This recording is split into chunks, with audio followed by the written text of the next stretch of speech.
Welcome, everyone. For today's prep, we're going to look at surface integrals for vector fields. And let's start by just recalling the definition, what we were looking at the end of last class. So the gadget that we're defining here is this surface integral. This is the notation we use for a surface integral of a vector field. And the way we actually define this is with this surface integral. So we're defining the surface integral for this vector field f. And it turns out we define this as just a surface integral for a regular scalar function. Now the scalar function we're integrating here is the dot product between our vector field and the unit normal vector n, where n is the normal vector for our surface S. So this vector n is kind of orthogonal to our surface at every point. All right, so how are we going to calculate these things? Well, we're going to parameterize our surface. And actually, let's leave both in view here. So we're going to get a parameterization for our surface. We'll call it R. Our parameters are going to be u and v, and they'll have some domain D here. So the way we're going to calculate this surface integral for this vector field, and we also call this just the flux, is we're going to convert this to a double integral over region D based on our parameterization. So region D here is kind of like a flat planar region.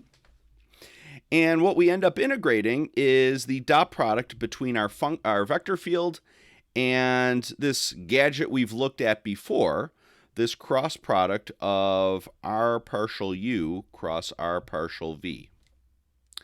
Now, why does this work? Or why does this make sense? Well, r partial u is going to be a tangent vector to our surface. Same thing with r partial v. That's going to be tangent to our surface.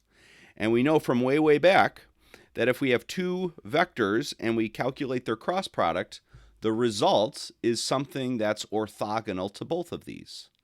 So these are both tangent vectors. So when we calculate their cross product, we're getting something that's orthogonal to our surface. All right, so let's try an example. We're going to look at the first example here. We're going to find the flux of the vector field. So flux just means surface integral for this vector field. So our vector field here has first component function z, second component function y, and then third component function x, and we're looking at our unit sphere. So essentially we're trying to we got to parameterize our surface. That's the first step. So the first step with this is get our parameterization. All right, so we're dealing with the unit sphere of radius 1. So we've looked at this surface before. What's the standard parameterization? Well, it's the parameterization or the conversion that we saw for spherical coordinates. So x is cosine theta times sine of phi. Y is equal to sine of theta times sine of phi. And then z is equal to cosine phi. Now, normally for spherical coordinates, we have a radius value in the front here, but the radius here is just 1. All right, so we have two parameters, theta and phi. So we got to get our inequalities for these two. So theta is kind of our standard, almost like polar coordinates theta. And so we want to go all the way around the sphere here, so 0 to 2 pi. And then phi this gives us the north and south pole. So we want the north pole of our sphere, which is phi of 0. And then we want to go all the way down to the south pole, so pi. All right, so first things first, have to get the parameterization for the surface. Then we calculate that cross product.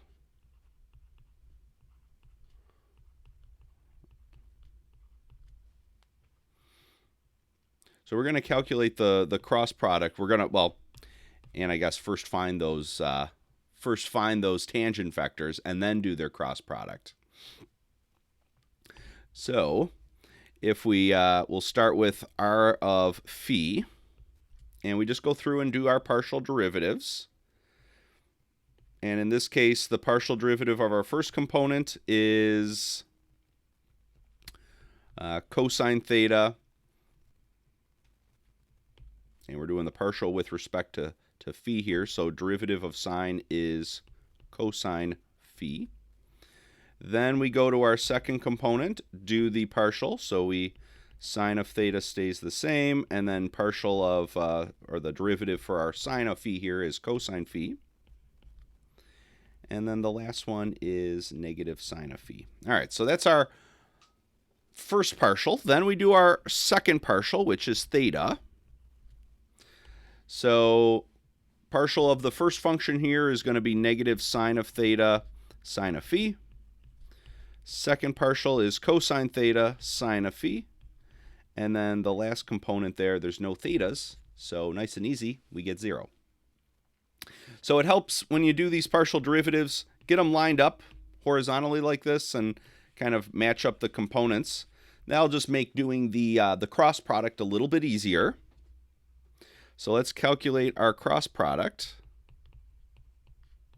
of these two.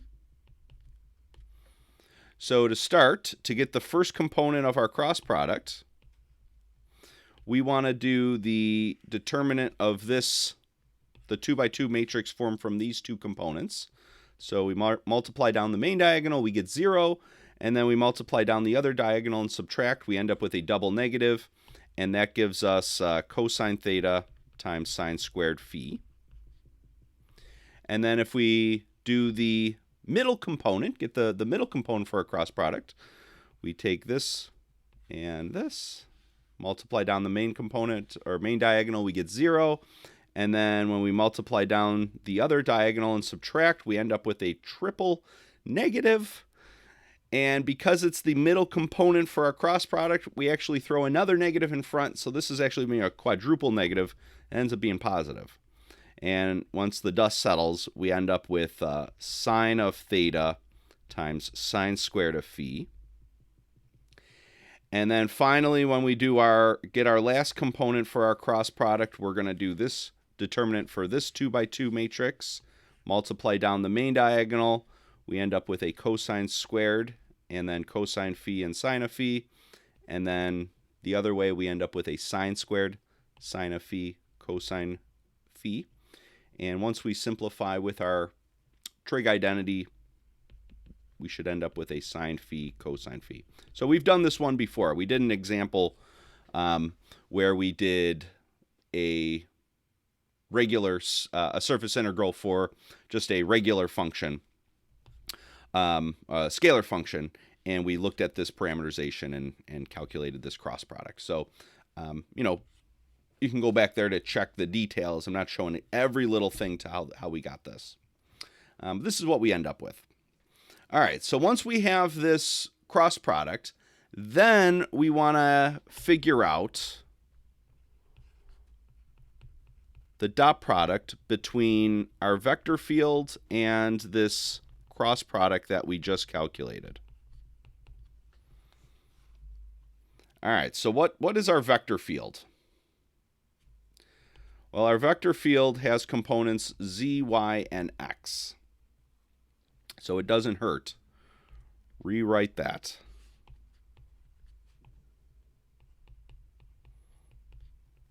And, we could use IJK notation, but let's write it out in bracket notation here. So our first component is z. Our second component function is y. Leave a little more space there. And then our third component function is x. And so we want to do the dot product of this vector with this vector. So we just kind of match up components, multiply them together, and then add up the results. So when we calculate this dot product, we end up with, what do we get? Well, we get z times cosine of theta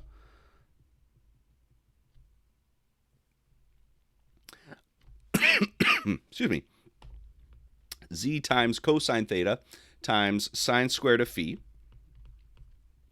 Then we multiply these two together. So we get plus y times sine of theta times sine squared of phi. And then finally we multiply these two together, the x with that sine of phi and cosine of phi. And we're just adding up all the results here.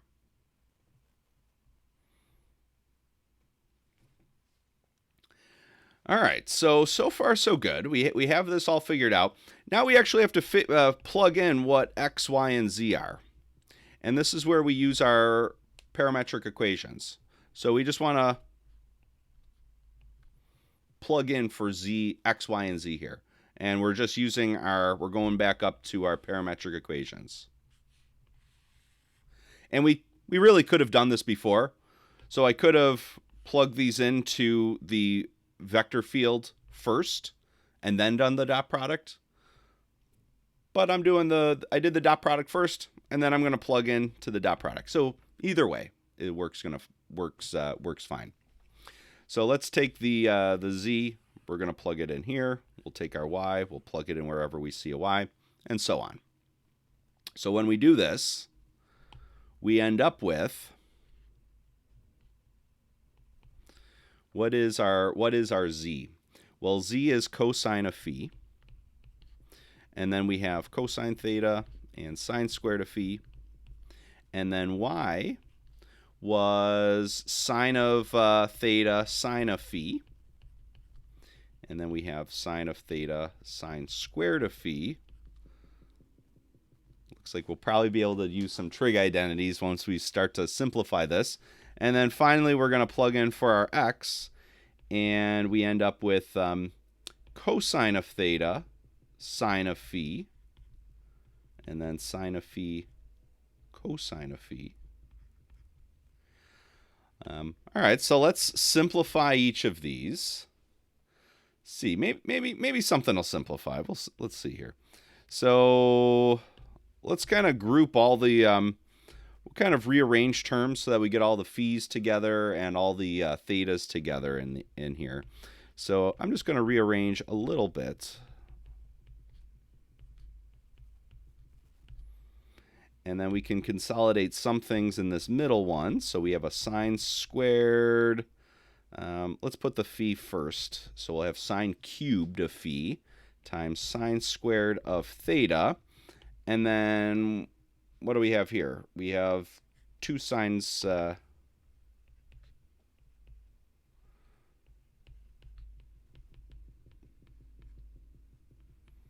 then we have cosine theta. And look to see if anything simplifies. Now this looks pretty similar. Yeah, it is. It's exactly, whoa, it helps if we can see it. So what do we consolidate this last one? Cosine theta. Sine of phi, we get, well, two copies, so we get a sine squared. And then we have our cosine phi, which I put first. These are exactly the same. So we end up with two copies of that. So when we're doing these, it helps try and simplify, consolidate as much as you can as you go along here.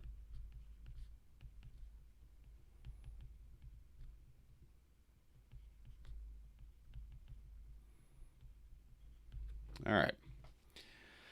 So that simplifies.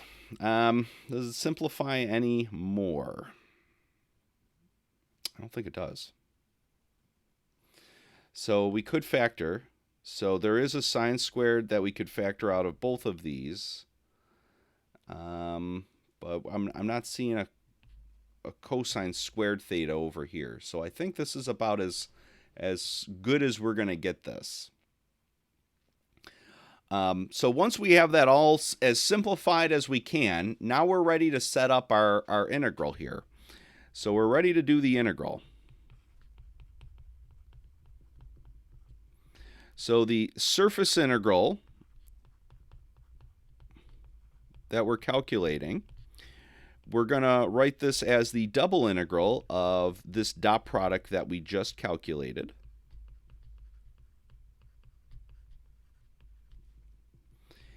And let's kind of fill in now what we know this dot product ended up being.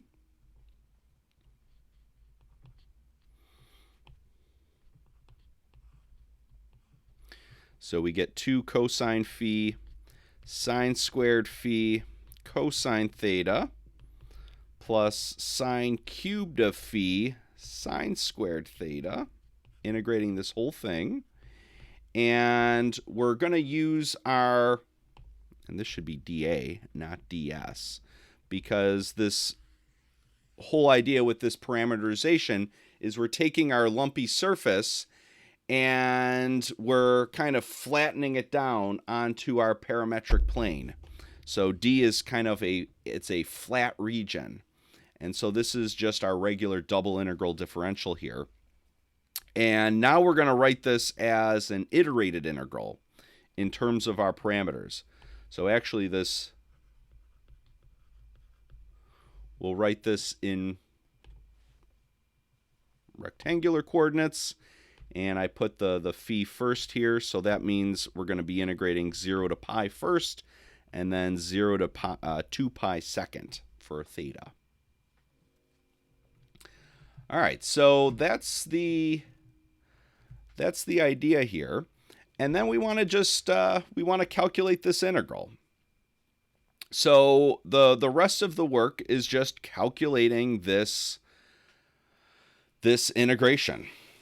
And now this is just a regular iterated integral to do. So we'll kind of end it here. And you know what now? Let's do it. So we have, good to practice, we have a bunch of trig functions here.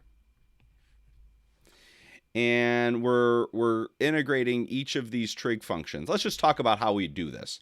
So ultimately, we should end up with 4 pi over 3. And we can, when we integrate this piece here, we would do a u sub. We'd let u equal to sine of phi. So when we break this down and we get to having to integrate this, we do a u sub with u equal to sine of phi, and then the differential would be cosine of phi d phi. When we get down to having to integrate this sine squared, what would we do? Well, we'd use our half angle identity. So we'd say sine squared of phi, or theta in this case, is 1/2 minus 1/2 cosine of 2 theta. So we use our half angle identity to help us with that sine squared. And then what about this sine cube when we have to integrate that? And integrating cosine by itself, that's fine. What about sine cubed? What would we do there? Well, here we would use we would do another trig identity. So we'd write this as 1 minus cosine squared phi times sine of phi. And then from here we'd do a u sub. And we'd let u equal cosine of phi, and then du would be negative sine of phi, d phi. So not showing all the details here, because we've done these trig integrals now for quite a bit. But the first complicated piece would be integrating these phi terms inside this first part of our function. You do a u sub there, so you'd let u equal the sine of phi, the trig function with the even power, and then cosine of phi, kind of the lone cosine there, would become part of our differential. For the sine of cubed, another odd power, odd trig power here. So we kind of break this up into sine squared and times sine. The sine squared, we use our trig identity, convert that into 1 minus cosine squared. And then from there, we can do another u sub, this time u equal to cosine phi. And then when it comes down to integrating sine squared, we use our half angle. and we should end up with 4 pi over 3. All right, so we'll get some more practice in class. So we'll see you then. Bye-bye.